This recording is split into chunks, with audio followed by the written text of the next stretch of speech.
Viewers welcome back to program. So viewers annual section ਦੇ ਵਿੱਚ ਆਪਾਂ ਗੱਲਬਾਤ ਕਰਨ ਜਾ ਰਹੇ ਹਾਂ ਕਿ ਲਗਭਗ 100 ਸਾਲ ਪਹਿਲਾਂ ਹੋਂਦ ਵਿੱਚ ਆਈ ਸ਼੍ਰੋਮਣੀ ਕਮੇਟੀ ਦਾ ਹੁਣ 1000 ਕਰੋੜ ਰੁਪਏ ਦਾ ਸਾਲਾਨਾ ਬਜਟ ਹੈ, ਪਰ ਸ਼੍ਰੋਮਣੀ ਕਮੇਟੀ ਹਰ ਫਰੰਟ ਤੇ ਫੇਲ ਹੋਈ ਹੈ ਅਤੇ ਸਿੱਖ ਕੌਮ ਦੇ ਪੱਲੇ ਨਿਰਾਸ਼ਤਾ ਹੀ ਨਿਰਾਸ਼ਤਾ ਹੈ।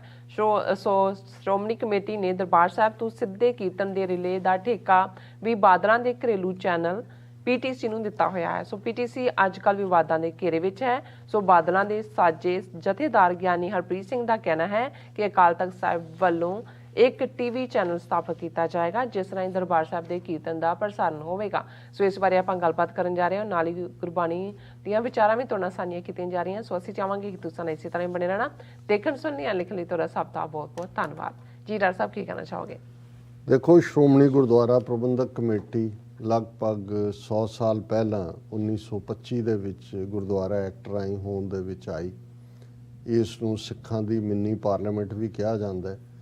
ਪੰਜਾਬ, ਹਰਿਆਣਾ, ਹਿਮਾਚਲ ਤੇ ਚੰਡੀਗੜ੍ਹ ਦੇ ਇਤਿਹਾਸਕ ਗੁਰਦੁਆਰੇ ਉਹਨਾਂ ਦਾ ਪ੍ਰਬੰਧ ਸ਼੍ਰੋਮਣੀ ਕਮੇਟੀ ਕੋਲ ਹੈ ਜੀ। ਔਰ 2 ਦਿਨ ਪਹਿਲਾਂ ਸ਼੍ਰੋਮਣੀ ਕਮੇਟੀ ਦਾ ਸਾਲਾਨਾ ਬਜਟ ਪੇਸ਼ ਹੋਇਆ ਔਰ ਇਹ ਬਜਟ 988 ਕਰੋੜ ਰੁਪਏ ਦਾ, ਆਲਮੋਸਟ 1000 ਕਰੋੜ ਜਾਂ ਇਹ ਹੈ ਕਿ 10 ਅਰਬ ਦੇ ਨੇੜੇ ਤੇੜੇ ਦਾ ਹੈ ਔਰ ਇਹ ਹਰ ਸਾਲ ਵੱਧਦਾ ਹੈ।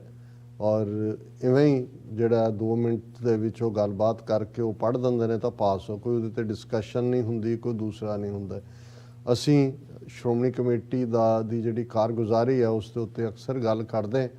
ਅੱਜ ਪੰਜਾਬ ਦੇ ਵਿੱਚ ਜਿਸ ਲੈਵਲ ਦਾ ਪਤਤਪੁਣਾ, ਜਿਵੇਂ ਡੇਰਾਵਾਦ, ਰਾਧਾ ਸੁਆਮੀ, ਨਰਕਧਾਰੀ, ਸੌਦਾ ਸਾਧ ਤੋਂ ਲੈ ਕੇ ਹਰ ਪਿੰਡ ਦੇ ਵਿੱਚ ਉਸ ਕਿਸਮ ਦਾ, ਪੰਜਾਬ ਦੇ ਜਿਹੜੇ ਬਾਰਡਰ ਡਿਸਟ੍ਰਿਕਟ ਨੇ ਖਾਸ ਤੌਰ 'ਤੇ ਅੰਮ੍ਰਿਤਸਰ, ਗੁਰਦਾਸਪੁਰ, ਫਿਰੋਜ਼ਪੁਰ, ਤੇਜ਼ੀ ਨਾਲ ਕਿਵੇਂ ਈਸਾਈ ਧਰਮ ਦੇ ਵਿੱਚ ਕਨਵਰਟ ਕਰਨ ਦੀ ਲਾਈਨ ਇੱਕ ਬੜੇ ਸਿਸਟਮੈਟਿਕ ਤਰੀਕੇ ਦੇ ਨਾਲ, ਔਰ ਪੰਜਾਬ ਦੇ ਵਿੱਚ ਕਿਵੇਂ RSS ਦੀਆਂ ਸ਼ਾਖਾਵਾਂ ਸੈਂਕੜਿਆਂ ਪਿੰਡਾਂ ਦੇ ਵਿੱਚ ਖੁੱਲ੍ਹਣ ਦੀ ਲਾਈਨ, ਔਰ ਹੋਰ ਵੀ ਜਿਹੜੇ ਚੈਲੰਜਸ, ਜੇ ਉਹਨਾਂ ਦਾ ਵਨ ਲਾਈਨਰ ਕੋਈ ਪੁੱਛੇ ਕਿ ਭਾਈ ਇਹ ਇੱਕ ਤਾਂ ਠੀਕ ਹੈ ਗੁਲਾਮੀ ਵੱਡਾ ਕਾਰਨ ਹੈ, ਪਰ ਸ਼੍ਰੋਮਣੀ ਗੁਰਦੁਆਰਾ ਪ੍ਰਬੰਧਕ ਕਮੇਟੀ ਇਹ 100 ਸਾਲ ਦੇ ਵਿੱਚ ਜਿਹੜਾ ਉਹਦਾ ਮਿਸ਼ਨ ਸੀ ਕਿ ਸਿੱਖੀ ਧਰਮ ਦਾ ਪ੍ਰਚਾਰ ਕਰਨਾ, ਉਹਦੇ 'ਚ ਉਹ ਫੇਲ ਹੋਈ ਹੈ। 1000 ਕਰੋੜ ਛੋਟਾ ਅਮਾਊਂਟ ਨਹੀਂ ਹੁੰਦਾ। ਔਰ ਇਕੱਲਾ ਇਹ ਨਹੀਂ ਹੈ, ਜਿਹੜੀ ਪ੍ਰੈਸਟੀਜ ਹੈ ਉਹਦੇ ਨਾਲ ਜੁੜੀਆਂ ਹੋਈਆਂ ਇੰਸਟੀਟਿਊਸ਼ਨਸ, ਉਸ ਤੋਂ ਇਲਾਵਾ ਇੰਨੇ ਟਰਸਟ ਨੇ ਇੰਡੀਪੈਂਡੈਂਟਲੀ, ਜੇ ਤੁਸੀਂ ਦੇਖੋ ਤਾਂ ਉਹਨਾਂ 'ਚ ਇੰਨਾ ਵੱਡਾ ਕਰਪਸ਼ਨ ਦਾ ਰੌਲਾ, ਔਰ 4 ਬੰਦਿਆਂ ਨੇ ਪ੍ਰਾਈਵੇਟ ਆਪਣੇ ਨਾਂ ਕੀਤੇ ਹੋਏ ਨੇ। ਇਹ ਤਾਂ ਇਸ ਬਜਟ ਨਾਲੋਂ ਵੀ 5 ਗੁਣਾ ਜ਼ਿਆਦਾ ਅਮਾਊਂਟ ਜਿਹੜਾ ਉਹ ਸ਼੍ਰੋਮਣੀ ਕਮੇਟੀ ਦੇ ਕੋਲ ਹੈ, ਲੇਕਿਨ ਉਹ ਇਸ ਕਿਸਮ ਦੀ ਚੋਰ ਬਾਜ਼ਾਰੀ ਦਾ ਮੁਕਾਮ ਬਣਾਇਆ ਹੋਇਆ ਹੈ। ਔਰ ਜਦੋਂ ਦਾ ਬਾਦਲਾਂ ਦੇ ਟੱਬਰ ਦੇ ਹੱਥ ਇਹ ਸਾਰਾ ਪਾਰਟ ਆਇਆ, ਔਰ ਇਹ ਵੀ ਕਹਾਣੀ ਹੁਣ ਆਲਮੋਸਟ 30 ਸਾਲ ਪੁਰਾਣੀ ਹੋਏਗੀ, ਕਿਉਂਕਿ ਲਾਸਟ ਸ਼੍ਰੋਮਣੀ ਕਮੇਟੀ ਦੀਆਂ ਚੋਣਾਂ ਤੋਂ ਜਦੋਂ ਅਸੀਂ 1979 ਤੋਂ ਹੀ ਸ਼ੁਰੂ ਕਰੀ ਹੈ ਬਾਦਲਾਂ ਦਾ ਕੰਟਰੋਲ, ਫਿਰ 1996, 97, ਫਿਰ ਉਸ ਤੋਂ ਬਾਅਦ, ਔਰ ਉਹਨੇ ਇਸ ਹੱਦ ਤੱਕ ਇਹਨੂੰ ਗਰਕਾ ਦਿੱਤਾ ਹੈ ਕਿ ਜੇ ਸਿੱਖਾਂ ਦੀਆਂ ਕੁਰਬਾਨੀਆਂ ਦੇ ਨਾਲ ਇੱਕ ਵੱਡੀ ਮੁਹਿੰਮ ਵਿੱਢ ਕੇ ਇਹ ਮੰਗ ਮੰਨੀ ਗਈ ਕਿ ਦਰਬਾਰ ਸਾਹਿਬ ਤੋਂ ਕੀਰਤਨ ਦਾ ਰਿਲੇ ਹੋਣਾ ਚਾਹੀਦਾ ਲਾਈਵ, ਔਰ ਜੂਨ 84 ਦਾ ਘੱਲੂਘਾਰਾ ਸਰਕਾਰ ਵਰਤਾ ਦਿੰਦੀ ਹੈ, ਤੇ ਜੇ ਉਹ ਅਲਾਉ ਹੁੰਦਾ ਹੈ ਉਹਨਾਂ ਲੱਖਾਂ ਸਿੱਖਾਂ ਦੀਆਂ ਕੁਰਬਾਨੀਆਂ ਜਿਹੜੀਆਂ ਇਹਨਾਂ 4 ਦਹਾਈਆਂ 'ਚ ਨੇ, ਤੇ ਉਹਦਾ ਠੇਕਾ ਸ਼੍ਰੋਮਣੀ ਕਮੇਟੀ ਜਿਹੜੀ ਉਹ PTC ਚੈਨਲ ਨੂੰ ਦੇ ਦਿੰਦੀ ਹੈ। ਔਰ ਕਿਸੇ ਹੁਣ ਗੁਰਬਾਣੀ ਕੀਰਤਨ ਇਹਦੇ 'ਤੇ ਪੰਜਾਬ ਹਰਿਆਣਾ ਹਾਈ ਕੋਰਟ 'ਚ ਰਿਟਸ ਵੀ ਹੁੰਦੀਆਂ ਕੋਈ, ਪਰ ਹਕੂਮਤ ਵੀ ਨਾ ਕੋਲ ਪੈਸਾ ਉੱਥੋਂ ਵੀ ਪੁੱਟ ਰਹੇ ਨੇ। ਹੁਣ ਜਦੋਂ ਪਿਛਲੇ ਦਿਨਾਂ 'ਚ ਇੱਕ ਵੱਡਾ ਸਕੈਂਡਲ ਸਾਹਮਣੇ ਆਇਆ ਕਿ PTC ਦੀ ਜਿਹੜੀ ਕਰਤਾ ਧਰਤਾ, ਜਿਹੜੀ ਮਿਸ ਪੰਜਾਬਣ ਨਾਂ ਦੇ ਥੱਲੇ ਜੋ ਕੰਟੈਸਟ ਕਰਵਾਉਂਦੀ ਸੀ, ਸਣੇ PTC ਦਾ ਜਿਹੜਾ ਕੋ-ਓਨਰ ਨਾਰਾਇਣਨ ਕੇ ਕੌਣ ਹੈ, ਉਹਨਾਂ ਦੇ ਅਗੇਂਸਟ FIR ਹੋਈ ਹੈ ਕਿ ਕਿਵੇਂ ਮਿਸ ਪੰਜਾਬਣ ਕੰਟੈਸਟ ਦੇ ਥੱਲੇ ਐਕਚੁਅਲੀ ਬੱਚੀਆਂ ਨੂੰ ਵਰਗਲਾ ਕੇ ਉਹਨਾਂ ਨੂੰ ਦੇਹ ਵਪਾਰ ਦੇ ਵਿੱਚ ਧੱਕਿਆ ਜਾ ਰਿਹਾ ਸੀ। ਤੇ ਇਸ ਤੋਂ ਬਾਅਦ ਇਹ ਫੌਰਨ ਅਕਾਲ ਤਖਤ ਦਾ ਜਿਹੜਾ ਉਹਨਾਂ ਦਾ ਹੀ ਬਣਾਇਆ ਹੋਇਆ ਗਿਆਨੀ ਹਰਪ੍ਰੀਤ ਸਿੰਘ ਹੈ, ਉਹਨੂੰ ਜਿਹੜਾ ਉਹ ਖੜਕੀਆਂ ਈਮੇਲਾਂ, ਤਾਰਾਂ, ਲਿਖਤਾਂ ਕਿ ਭਾਈ ਬੰਦ ਕਰੋ PTC ਦਾ ਇੱਥੋਂ, ਕਿ ਵੀ ਦਿਨੇ ਇਹ ਦਰਬਾਰ ਸਾਹਿਬ ਦਾ ਕੀਰਤਨ ਚੱਲ ਰਿਹਾ ਹੁੰਦਾ, ਸ਼ਾਮ ਨੂੰ ਇਹ ਧੰਦੇ ਕਰਦੇ ਨੇ ਇਸ ਦੇ ਉੱਤੇ। ਔਰ ਹੁਣ ਤੁਸੀਂ ਇਹ ਦੇਖੋ ਕਿ ਵੀ ਇਹਦੇ 'ਤੇ ਨਾਲ ਦੀ ਨਾਲ ਗਿਆਨੀ ਹਰਪ੍ਰੀਤ ਸਿੰਘ ਨੇ ਕਿਹਾ ਜੀ ਅਸੀਂ ਹਦਾਇਤ ਕਰ ਦਿੱਤੀ ਹੈ ਸ਼੍ਰੋਮਣੀ ਕਮੇਟੀ ਨੂੰ ਕਿ ਉਹ ਆਪਣਾ ਚੈਨਲ ਬਣਾਏ ਅਕਾਲ ਤਖਤ ਦੀ ਔਰ ਸ਼੍ਰੋਮਣੀ ਕਮੇਟੀ ਬਜਟ ਉਹਨਾਂ ਨੇ ਕਿਹਾ ਜੀ 200 ਕਰੋੜ ਰੁਪਈਆ ਰੱਖਿਆ ਜਾਏ ਚੈਨਲ ਚਲਾਉਣ ਲਈ। ਦੇਖੋ ਮਤਲਬ ਇੱਕ ਪਾਸਿਓਂ ਜੇ ਚੋਰ ਦਰਵਾਜ਼ਾ ਬੰਦ ਹੋਇਆ ਤੇ ਆਲਰੇਡੀ ਦੂਸਰੇ ਪਾਸਿਓਂ ਖਾਣ ਦਾ। ਔਰ ਅੱਜ ਕਿਸੇ ਉਸੇ ਮੀਡੀਆ ਵਾਲੀ ਨੇ ਕਿਹਾ, ਬੀਬੀ ਨੇ, ਉਹਨੇ ਕਿਹਾ ਜੀ ਇਹ ਕਿਹੜਾ 200 ਕਰੋੜ 'ਚ ਚੈਨਲ ਚੱਲਦਾ ਹੈ, ਕੋਈ ਲੋੜ ਹੀ ਨਹੀਂ ਹੈ, ਕੀਰਤਨ ਤੁਹਾਡੇ ਕੋਲ ਹੈ, ਉਹ ਤੁਸੀਂ ਕਿਹੜਾ ਕੋਈ ਸਟੂਡੀਓ ਬਣਾ ਕੇ ਕੁਝ ਕਰਨਾ ਹੈ, ਉਸ ਨੂੰ ਤੁਸੀਂ ਉਹਦੀਆਂ ਵੇਵਜ਼ ਨੇ ਕਿਹਦੇ ਤੇ ਪਾਉਣੀਆਂ। ਲੇਕਿਨ ਮੈਨੂੰ ਇਹ ਲੱਗਦਾ ਵੀ ਇਹਨਾਂ ਨੇ ਅੱਗੋਂ ਵੀ ਖਾਣ ਦਾ ਬਣਾ ਰਿਹਾ। ਔਰ ਹੁਣ ਇਹ ਵੀ ਹੈ ਵੀ ਅਕਾਲੀਆਂ ਦੇ ਹੱਥੋਂ, ਬਾਦਲ ਕਿਆਂ ਦੇ ਸਿਰਫ 3 ਸੀਟਾਂ ਇਹਨਾਂ ਨੂੰ ਮਿਲੀਆਂ ਨੇ, ਸ਼੍ਰੋਮਣੀ ਕਮੇਟੀ ਵੀ ਇਹਨਾਂ ਦੇ ਹੱਥੋਂ ਜਾਏਗੀ ਤੇ ਇਹਨੂੰ ਬਚਾਉਣ ਲਈ ਪਹਿਲਾਂ ਹੀ ਇਹਨਾਂ ਦਾ ਜਿਹੜਾ ਵੱਡਾ ਬਾਦਲ ਹੈ ਉਹਨੇ ਬਿਆਨ ਦਿੱਤਾ ਹੈ ਕਿ ਭਾਈ SGPC ਤੇ ਕਬਜ਼ੇ ਤੋਂ ਸੁਚੇਤ ਰਹਿਣ ਦੀ ਲੋੜ। ਉਹਨੇ ਕਿਹਾ ਜੀ ਚਲੋ ਸਰਕਾਰਾਂ 'ਚ ਤਾਂ ਇੱਧਰਲਾ ਬਣ ਗਿਆ ਉੱਧਰਲਾ ਬਣ ਗਿਆ, ਪਰ ਇਸ ਗੱਲ ਦਾ ਧਿਆਨ ਰੱਖਿਓ ਕਿ ਵੀ ਇਹ ਜਿਹੜੀ ਹੈ ਇਹ ਸ਼੍ਰੋਮਣੀ ਕਮੇਟੀ ਨਾ ਸਾਡੇ ਤੋਂ, ਸਿੱਖ ਕੌਮ ਤੋਂ ਖੋਹ ਕੇ ਮਤਲਬ ਜਦੋਂ ਇਹ ਸਿੱਖ ਕੌਮ ਕਹਿੰਦੇ ਨੇ ਇਹਦਾ ਮਤਲਬ ਹੈ ਕਿ ਸਾਡੇ ਕਬਜ਼ੇ 'ਚੋਂ ਇਹ ਨਾ ਨਿਕਲ ਜਾਏ। ਸੋ ਅਸੀਂ ਸਮਝਦੇ ਹਾਂ ਵੀ ਇਹ 1000 ਕਰੋੜ ਦੀ ਬਜਟ ਵਾਲੀ ਸ਼੍ਰੋਮਣੀ ਕਮੇਟੀ ਜਿਨ੍ਹਾਂ ਦੇ ਕੋਲ 15,000 ਤੋਂ ਜ਼ਿਆਦਾ ਮੁਲਾਜ਼ਮ ਨੇ ਜਿਹੜੇ ਸ਼੍ਰੋਮਣੀ ਕਮੇਟੀ 'ਚ ਕਰਦੇ ਨੇ, ਮੈਕਸਿਮਮ ਕਰਪਸ਼ਨ ਉੱਥੇ ਹੈ। ਇੱਕ ਨੇ ਪਿੱਛੇ ਜੇ ਕਿਹਾ, ਉਹਨੇ ਕਿਹਾ ਜੀ ਫਰਕ ਇੰਨਾ ਹੈ ਵੀ ਕਰਪਸ਼ਨ ਤਾਂ ਸਰਕਾਰੀ ਅਦਾਰਿਆਂ 'ਚ ਵੀ ਹੈ ਤੇ ਉਹ ਸਾਡੇ 'ਚ ਵੀ ਹੈ, ਪਰ ਸਰਕਾਰੀ ਅਦਾਰੇ 'ਚ ਤੁਸੀਂ ਕਿਸੇ ਨੂੰ ਪੈਸੇ ਦਿਓ ਤੇ ਤੁਹਾਨੂੰ ਇਹ ਹੁੰਦਾ ਵੀ ਤੁਹਾਡਾ ਕੰਮ ਹੋ ਗਿਆ, ਤੇ ਜੇ ਨਹੀਂ ਹੋਇਆ ਤੇ ਪੈਸੇ ਵਾਪਸ ਮਿਲ ਜਾਣਗੇ। ਪਰ ਸ਼੍ਰੋਮਣੀ ਕਮੇਟੀ 'ਚ ਇਹ ਹੈ ਕਿ ਪੈਸੇ ਵੀ ਖਾ ਜਾਂਦੇ ਨੇ, ਕੰਮ ਵੀ ਨਹੀਂ ਕਰਦੇ, ਉਹ ਪੈਸੇ ਵਾਪਸ ਵੀ ਮੁੜਨ ਦੀ ਕੋਈ ਤਵੱਕੋ ਨਹੀਂ ਹੁੰਦੀ। ਸੋ ਅਸੀਂ ਅਫਸੋਸ ਦਾ ਇਜ਼ਹਾਰ ਕਰ ਸਕਦੇ ਹਾਂ ਇਸ ਸਾਰੇ ਦੇ ਉੱਤੇ। ਹੋਰ ਤਾਂ ਅੱਗੋਂ ਮਾਯੂਸੀ ਪਹਿਲਾਂ ਹੀ ਇੰਨੀ ਕੁ ਪਸਰੀ ਹੋਈ ਹੈ, ਹੋਰ ਮਾਯੂਸੀ ਹੁੰਦੀ ਹੈ। ਔਰ ਜਿਵੇਂ ਅਸੀਂ ਇਸ ਗੱਲ ਨੂੰ ਹੁਣ ਯਕੀਨੀ ਬਣਾਇਆ ਹੋਇਆ ਹੈ ਕਿ ਰੂਹਾਨੀਅਤ ਦਾ ਜਿਹੜਾ ਗੁਰਬਾਣੀ ਵਿਚਾਰ ਹੈ ਉਸ ਨੂੰ ਅਸੀਂ ਮਿਸ ਨਹੀਂ ਕਰਨਾ ਹੈ। ਅੱਜ ਵੀ ਬੇਸ਼ੱਕ ਅਸੀਂ ਲੇਟ ਟਾਈਮ ਜ਼ੋਨ 'ਚ ਹੈ, ਲੇਕਿਨ ਤੀਸਰੇ ਪਾਤਸ਼ਾਹ ਦਾ ਸ੍ਰੀ ਰਾਗ ਦੇ ਵਿੱਚ ਸ਼ਬਦ ਅਸੀਂ ਵਿਚਾਰ ਰਹੇ। ਗੁਰਮੁਖ ਕਿਰਪਾ ਕਰੇ ਭਗਤ ਕੀਜੈ, ਬਿਨ ਗੁਰ ਭਗਤ ਨਾ ਹੋਈ, ਆਪੈ ਆਪ ਮਿਲਾਏ ਬੂਝੈ, ਤਾਂ ਨਿਰਮਲ ਹੋਵੈ ਸੋਈ। ਹਰ ਜਿਉ ਸਾਚਾ ਸਾਚੀ ਬਾਣੀ, ਸ਼ਬਦ ਮਿਲਾਵਾ ਹੋਈ, ਭਾਈ ਰੇ ਭਗਤ ਹੀਣ ਕਾਹੇ ਜਗ ਆਇਆ, ਪੂਰੇ ਗੁਰ ਕੀ ਸੇਵ ਨਾ ਕੀਨੀ, ਬਿਰਥਾ ਜਨਮ ਗਵਾਇਆ। ਰਹਾਉ ਦੀ ਤੁਕ ਨੂੰ ਹੀ ਵਿਚਾਰ ਲਈ ਅਸੀਂ ਸੈਂਟਰ ਦੇ ਵਿੱਚ ਹਮੇਸ਼ਾ ਰੱਖਦੇ ਹਾਂ। ਔਰ ਇਹ ਜਿੰਨੇ ਸ਼ਬਦ ਪਿਛਲੇ ਦਿਨਾਂ ਤੋਂ ਅਸੀਂ ਵਿਚਾਰ ਰਹੇ ਹਾਂ, ਪਿਆਰਾ ਸੰਬੋਧਨ ਗੁਰੂ ਸਾਹਿਬ ਦਾ, ਭਾਈ ਰੇ, ਹੇ ਮੇਰੇ ਵੀਰ, ਹੇ ਮੇਰੇ ਭਰਾ, ਭਾਈ ਰੇ ਭਗਤ ਹੀਣ ਕਾਹੇ ਜਗ ਆਇਆ, ਕਿ ਜੇ ਤੂੰ ਆਪਣੀ ਜ਼ਿੰਦਗੀ ਨੂੰ ਰੱਬ ਦੀ ਇਬਾਦਤ, ਰੱਬ ਦੀ ਯਾਦ ਦੇ ਵਿੱਚ ਨਹੀਂ ਗੁਜ਼ਾਰਿਆ ਤਾਂ ਤੂੰ ਜੰਮਿਆ ਕਾਹਨੂੰ ਸੀ? ਔਰ ਤੂੰ ਕਿਉਂ ਆਇਆ ਇਸ ਦੁਨੀਆ ਦੇ ਵਿੱਚ? ਤੈਨੂੰ ਹੈ ਵੀ ਤੇਰੀ ਜ਼ਿੰਦਗੀ ਦਾ ਮਨੋਰਥ ਕੀ ਹੈ, ਮਕਸਦ ਕੀ ਹੈ? ਭਾਈ ਰੇ ਭਗਤ ਹੀਣ ਕਾਹੇ ਜਾ, ਜੇ ਤੂੰ ਭਗਤੀ ਨਹੀਂ ਕੀਤੀ ਤਾਂ ਫਿਰ ਤੂੰ ਕਾਹਨੂੰ ਇਸ ਦੁਨੀਆ ਦੇ ਵਿੱਚ ਆਇਆ?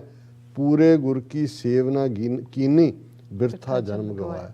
ਕਿ ਜੇ ਤੂੰ ਇਸ ਜ਼ਿੰਦਗੀ ਦੇ ਅੰਦਰ ਗੁਰੂ ਦੀ ਮੱਤ ਦੇ ਉੱਤੇ ਪਹਿਰਾ ਦਿੰਦਿਆਂ ਆਪਣਾ ਜੀਵਨ ਸੇਵਾ ਨੂੰ ਸਮਰਪਿਤ ਨਹੀਂ ਕੀਤਾ ਤਾਂ ਫਿਰ ਇਹ ਸਮਝ ਕਿ ਤੇਰਾ ਆਇਆ ਵਿਫਲ ਹੈ, ਨਿਫਲ ਹੈ, ਤੇਰੀ ਜ਼ਿੰਦਗੀ ਜਿਹੜੀ ਹੈ ਉਹ ਬਿਲਕੁਲ ਫੇਲ ਹੋਈ ਹੈ। ਗੁਰਮੁਖ ਕਿਰਪਾ ਕਰੇ ਭਗਤ ਕੀਜੈ, ਕਿ ਜਿਸ ਦੇ ਉੱਤੇ ਅਕਾਲ ਪੁਰਖ ਮਿਹਰਾਮਤ ਕਰਦੇ ਨੇ, ਗੁਰਮੁਖ ਬਣਾਉਂਦੇ ਨੇ, ਉਹ ਇਸ ਭਗਤੀ ਦੇ ਰਸਤੇ ਤੇ ਤੁਰਦਾ। ਬਿਨ ਗੁਰ ਭਗਤ ਨਾ ਹੋਈ, ਗੁਰੂ ਦੀ ਰਹਿਮਤ ਬਖਸ਼ਿਸ਼ ਤੋਂ ਬਿਨਾਂ ਕੋਈ ਇਸ ਪਾਸੇ ਤੁਰ ਨਹੀਂ ਸਕਦਾ ਤੇ ਉਹ ਬੰਦਗੀ ਦਾ ਰਸਤਾ ਉਸ ਦੇ ਉੱਤੇ ਉਸ ਨੂੰ ਉਹ ਤੁਰਦਾ ਨਹੀਂ ਹੈ। ਆਪੇ ਆਪ ਮਿਲਾਏ ਬੁੱਝੈ, ਕਿ ਉਹ ਅਕਾਲ ਪੁਰਖ ਆਪ ਹੀ ਮੇਲ ਕਰਾਉਂਦਾ ਹੈ, ਆਪ ਹੀ ਉਹ ਉਸ ਕਿਸਮ ਦੇ ਰਸਕ ਵੈਰਾਗੀ ਪੁਰਖ ਦੇ ਨਾਲ ਮਿਲਾਉਂਦਾ ਹੈ। ਤੇ ਜਦੋਂ ਉਹਦੀ ਰਹਿਮਤ ਹੁੰਦੀ ਹੈ ਤੇ ਅੰਦਰ ਬੂਝ ਸਮਝ ਆ ਜਾਂਦੀ ਹੈ ਤਾਂ ਨਿਰਮਲ ਹੋਵੇ। ਫਿਰ ਉਸ ਰੱਬ ਦੇ ਰਸਤੇ ਦੇ ਉੱਤੇ ਜਦੋਂ ਤੁਸੀਂ ਖਲੋਂਦੇ, ਸਾਡੀ ਮੱਤ ਨਿਰਮਲ ਹੁੰਦੀ ਹੈ। ਹਰ ਜੀਓ ਸਾਚਾ ਸਾਚੀ ਬਾਣੀ, ਸ਼ਬਦ ਮਿਲਾਵਾ ਹੋਈ, ਕਿ ਉਹ ਵਾਹਿਗੁਰੂ ਸੱਚਾ ਅਲਟੀਮੇਟ ਟਰੂਥ ਹੈ, ਬਾਣੀ ਸੱਚੀ ਹੈ। ਔਰ ਅਲਟੀਮੇਟਲੀ ਸੱਚੀ ਬਾਣੀ ਰਾਹੀਂ ਉਸ ਸੱਚੇ ਰੱਬ ਦੇ ਨਾਲ ਸ਼ਬਦ ਦੀ ਉਸ ਜਿਹੜੀ ਹੈ ਉਸ ਜਾਪ ਦੇ ਨਾਲ, ਸ਼ਬਦ ਨੂੰ ਕਮਾਣ ਦੇ ਨਾਲ ਉਸ ਵਾਹਿਗੁਰੂ ਦੇ ਨਾਲ ਮਿਲਾਪ ਹੁੰਦਾ ਹੈ। ਆਪੇ ਜਗ ਜੀਵਨ ਸੁਖ ਦਾਤਾ, ਆਪੇ ਬਖਸ਼ ਮਿਲਾਏ, ਜੀ ਜਾਣਤੇ ਕਿਆ ਵਿਚਾਰੇ, क्या को आख सुनाए, गुरमुख आपे दे वडाई, आपे सेव कराए। कि आप ही वाहिगुरू जीवन देण वाला है, सुखां दा दाता है, आपे ही ਉਹ ਬਖਸ਼ ਕੇ ਆਪਣੇ ਨਾਲ ਮਿਲਾ ਲੈਂਦਾ ਹੈ। ਇਹਨਾਂ ਵਿਚਾਰਿਆਂ ਦੇ ਜੇ ਅਸੀਂ ਭੁੱਲੇ ਹੋਏ ਹਾਂ ਤੇ ਸਾਡੇ ਹੱਥ ਕੀ ਹੈ, ਕਿਹਨੂੰ ਅਸੀਂ ਸੁਣਾਏ, ਕਿਉਂਕਿ ਕਰਨ ਕਾਰਨ ਹਾਰ ਉਹ ਵਾਹਿਗੁਰੂ ਆਪ ਹੈ, ਜਿਸ ਨੂੰ ਉਸਨੇ ਵਡਿਆਈ ਦੇਣੀ ਹੈ, ਉਹਨੂੰ ਗੁਰਮੁਖ ਬਣਾ ਕੇ ਗੁਰਮੁਖ ਆਪੇ ਦੇ ਵਡਾਈ ਆਪ ਆਪਣੇ ਨਾਲ ਜੋੜ ਲੈਂਦਾ ਹੈ ਤੇ ਆਪਣੀ ਸੇਵਾ ਦੇ ਵਿੱਚ ਉਸ ਨੂੰ ਲਾ ਲੈਂਦਾ ਹੈ। ਦੇਖ ਕੁਟੰਬ ਮੋਹੇ ਲੋਬਾਣਾ, ਚਲਦਿਆਂ ਨਾਲ ਨਾ ਜਾਈ, ਸਤਿਗੁਰ ਸੇਵ ਗੁਣ ਨਿਧਾਨ ਪਾਇਆ, ਤਿਸ ਦੀ ਕੀਮ ਨਾ ਪਾਈ। ਹਰ ਪ੍ਰਭ ਸਖਾ ਮੀਤ ਪ੍ਰਭ ਮੇਰਾ, ਅੰਤੇ ਹੋਏ ਸਖਾਈ। ਹੁਣ ਇੱਕ ਉਹ ਨੇ ਜਿਹੜੇ ਟੱਬਰ ਦੇ ਵਿੱਚ ਫਸ ਕੇ ਪਰਿਵਾਰਕ ਮੋਹ ਦੇ ਵਿੱਚ ਦੇਖ ਕੁਟੰਬ ਮੋਹੇ ਲੋਭਾਣਾ ਉਸ ਦੇ ਵਿੱਚ ਫਸ ਜਾਂਦੇ ਨੇ। ਇਸ ਗੱਲ ਨੂੰ ਇਹ ਜਾਣਦਿਆਂ ਹੋਇਆਂ ਵੀ ਇਹਨਾਂ 'ਚੋਂ ਕਿਸੇ ਨੇ ਨਾਲ ਨਹੀਂ ਜਾਣਾ, ਚਲਦਿਆਂ ਨਾਲ ਨਾ ਜਾਈ। ਸਤਿਗੁਰ ਸੇਵ ਗੁਣ ਨਿਧਾਨ ਪਾਇਆ, ਕਿ ਜਦੋਂ ਤੁਸੀਂ ਸਤਿਗੁਰੂ ਦੀ ਸੇਵਾ ਦੇ ਵਿੱਚ ਕਾਰਜਰਤ ਹੁੰਦੇ ਹੋ ਫਿਰ ਗੁਣਾਂ ਦਾ ਖਜ਼ਾਨਾ ਵਾਹਿਗੁਰੂ ਤੁਹਾਨੂੰ ਮਿਲਦਾ, ਜਿਹੜਾ ਅਮੋਲ ਹੈ, ਤਿਸ ਦੀ ਕੀਮ ਨਾ ਪਾਈ, ਉਸ ਦੀ ਕੋਈ ਕੀਮਤ ਨਹੀਂ ਪਾ ਸਕਦਾ। ਹਰ ਪ੍ਰਭ ਸਖਾ ਮੀਤ ਪ੍ਰਭ ਮੇਰਾ, ਅੰਤੇ ਹੋਏ ਸਖਾਈ। ਵਾਹਿਗੁਰੂ ਮੇਰਾ ਦੋਸਤ ਹੈ, ਮੇਰਾ ਪਿਆਰਾ ਹੈ, ਮੇਰਾ ਮਿੱਤਰ ਹੈ, ਤੇ ਅਖੀਰ ਵੇਲੇ ਜੇ ਕਿਸੇ ਨੇ ਮੇਰੇ ਨਾਲ ਖਲੋਣਾ, ਮੇਰੀ ਪੂੰਜੀ ਜੇ ਅਖੀਰਲੇ ਪਲਾਂ ਦੇ ਵੇਲੇ ਕੋਈ ਹੈ ਤੇ ਉਹ ਵਾਹਿਗੁਰੂ ਦਾ ਨਾਮ ਦਾ ਖਜ਼ਾਨਾ ਹੈ ਜੋ ਮੈਂ ਇਸ ਜੀਵਨ ਦੇ ਅੰਦਰ ਕਮਾਇਆ। ਇਹੀ ਮੇਰੇ ਨਾਲ ਜਾਣ ਵਾਲੀ ਚੀਜ਼ ਹੈ। ਔਰ ਅਖੀਰ 'ਚ ਤੀਸਰੇ ਨਾਨਕ ਗੁਰੂ ਅਮਰਦਾਸ ਸਾਹਿਬ ਫਰਮਾਉਂਦੇ ਨੇ, ਆਪਣੇ ਮਨ ਚਿਤ ਕਹਿ ਕਹਾਏ, ਬਿਨ ਗੁਰ ਆਪ ਨਾ ਜਾਈ। ਹਰ ਜਿਉ ਦਾਤਾ ਭਗਤ ਵਛਲ ਹੈ, ਕਰ ਕਿਰਪਾ ਮਨ ਵਸਾਈ। ਨਾਨਕ ਸੋਭਾ ਸੁਰਤ ਦੇ ਪ੍ਰਭ, ਆਪੇ ਗੁਰਮੁਖ ਦੇ ਵਡਿਆਈ। ਆਪਣੇ ਮਨ ਚਿਤ ਕਹਿ ਕਹਾਏ, ਬਿਨ ਗੁਰ ਆਪ ਨਾ ਜਾਈ। ਕਿ ਜੋ ਸਾਡੇ ਮਨ 'ਚ ਹੈ, ਚਿੱਤ 'ਚ ਹੈ, ਜੋ ਅਸੀਂ ਕਹਿੰਦੇ ਹਾਂ, ਇਹ ਗੁਰੂ ਦੀ ਰਹਿਮਤ ਦੇ ਨਾਲ ਹੀ, ਜੇ ਅਸੀਂ ਗੁਰਮੁਖ ਹੈ ਤੇ ਉਹ ਠੀਕ ਰਸਤੇ 'ਤੇ ਤੋਰੇਗਾ, ਤੇ ਜੇ ਅਸੀਂ ਟੁੱਟੇ ਹੋਏ ਹਾਂ ਤਾਂ ਫਿਰ ਮਨ ਦੇ ਮਗਰ ਲੱਗਾਂਗੇ। ਹਰ ਜੀਉ ਦਾਤਾ ਭਗਤ ਵਛਲ ਹੈ, ਜਿਹੜਾ ਭਗਤਾਂ ਦੀ ਬਿਰਧ ਦੀ ਲਾਜ ਰੱਖਦਾ। ਭਗਤ ਵਛਲ ਦਾ ਮਤਲਬ ਹੀ ਇਹ ਹੈ ਕਿ ਜਿਹੜਾ ਜੇ ਤੂੰ ਮੇਰਾ ਹੋਏ ਰਹੇ ਸਭ ਜਗ ਤੇਰਾ ਹੋਏ, ਉਹ ਭਗਤਾਂ ਦੀ ਜੁਗਾਂ ਜੁਗਾਂ ਤੋਂ ਰੱਖਦਾ ਆਇਆ ਹਮੇਸ਼ਾ। ਇਸ ਲਈ ਰੱਬ ਦਾ ਨਾਂ ਹੀ ਭਗਤ ਵਛਲ ਹੈ। ਉਹ ਡਿੱਚ ਨਹੀਂ ਕਰਦਾ ਆਪਣੇ ਪਿਆਰਿਆਂ ਨੂੰ। ਹਰ ਔਖੀ ਘੜੀ ਨਾ ਦੇਖਣ ਦੇਈ, ਆਪਣਾ ਬਿਰਧ ਸੰਭਾਲੇ। ਹਾਥ ਦੇ ਰਾਖੇ ਕਰ ਆਪਣੇ, ਸਦਾ ਸਦਾ ਪ੍ਰਤਪਾਲੇ। ਭਗਤ ਵਛਲ ਹੈ, ਔਖੇ ਵਕਤ 'ਚੋਂ ਵੀ ਉਹ ਆਪ ਕੱਢਦਾ। ਹਰ ਜੀਉ ਦਾਤਾ ਭਗਤ ਵਛਲ ਹੈ, ਕਰ ਕਿਰਪਾ ਮਨ ਵਸਾਈ। ਕਿਰਪਾ ਕਰਕੇ ਉਹ ਮਨ ਦੇ ਵਿੱਚ ਆਪ ਹੀ ਵਸਾਉਂਦਾ। ਨਾਨਕ ਸੋਭਾ ਸੁਰਤ ਦੇ ਪ੍ਰਭ, ਕਿ ਤੀਸਰੇ ਨਾਨਕ ਫਰਮਾਉਂਦੇ ਨੇ ਕਿ ਉਹੀ ਵਾਹਿਗੁਰੂ ਜਿਹੜਾ ਸੁਰਤ ਦੇ ਅੰਦਰ ਜਦੋਂ ਆਪ ਵਸਦਾ ਹੈ ਤੇ ਉਸ ਜਨ ਨੂੰ ਸ਼ੋਭਾ ਮਿਲਦੀ ਹੈ, ਪਤਵੰਤਾ ਬਣਦਾ ਹੈ, ਉਹ ਰੱਬ ਦੀ ਦਰਗਾਹ 'ਚ ਵਡਿਆਈ ਮਿਲਦੀ ਹੈ। ਆਪੇ ਗੁਰਮੁਖ ਦੇ ਵਡਿਆਈ, ਇਹ ਉਹਦੀ ਬਖਸ਼ਿਸ਼ ਦੇ ਨਾਲ ਹੀ ਹੁੰਦਾ ਹੈ। ਸੋ ਇਹ ਅੱਜ ਦਾ ਵਿਚਾਰ ਜੀ। ਰਾਜ ਸਾਹਿਬ ਤੁਹਾਡਾ ਬਹੁਤ ਸ਼ੁਕਰੀਆ, ਤੁਸੀਂ ਅੱਜ ਦੇ ਐਮ ਸ਼ੋ ਤੇ ਅੱਜ ਦਾ ਵਿਚਾਰ ਸਾਡੇ ਦਰਸ਼ਕਾਂ ਨਾਲ ਸਾਂਝਾ ਕੀਤਾ। ਸੋ ਇਸ ਤਰ੍ਹਾਂ ਆਪਣੇ ਵਿਊਅਰਸ ਕੋਲ ਲੈਣੇ ਇਜਾਜ਼ਤ। ਵਿਊਅਰਸ, ਸਾਡੇ ਪ੍ਰੋਗਰਾਮ ਦਾ ਸਮਾਂ ਇੱਥੇ ਸਮਾਪਤ ਹੁੰਦਾ। ਤੁਸੀਂ ਆਪਣੀ ਰਾਏ ਤੇ ਸੁਝਾਅ ਸਾਨੂੰ ਭੇਜਣਾ ਭੁੱਲਣਾ ਸਾਡੇ ਇਸ ਪਤੇ ਤੇ SOS@TV84.TV ਤੇ ਅਸੀਂ ਆਪਣਾ ਪ੍ਰੋਗਰਾਮ ਲੈ ਕੇ ਫਿਰ ਦੁਬਾਰਾ ਤੁਹਾਡੇ ਰੂਬਰੂ ਹੋਵਾਂਗੇ। ਤਦ ਤੱਕ ਲਈ ਮੈਨੂੰ ਤੇ ਆਪਣਾ ਸੁਣਾ ਗਿਆ ਦਿਓ। ਦੇਖਦੇ ਰਹੋ TV84। ਬੁਲਾ ਦਿਓ ਫਤਿਹ। ਵਾਹਿਗੁਰੂ ਜੀ ਕਾ ਖਾਲਸਾ, ਵਾਹਿਗੁਰੂ ਜੀ ਕੀ ਫਤਿਹ। ਰੱਬ ਰਾਖਾ।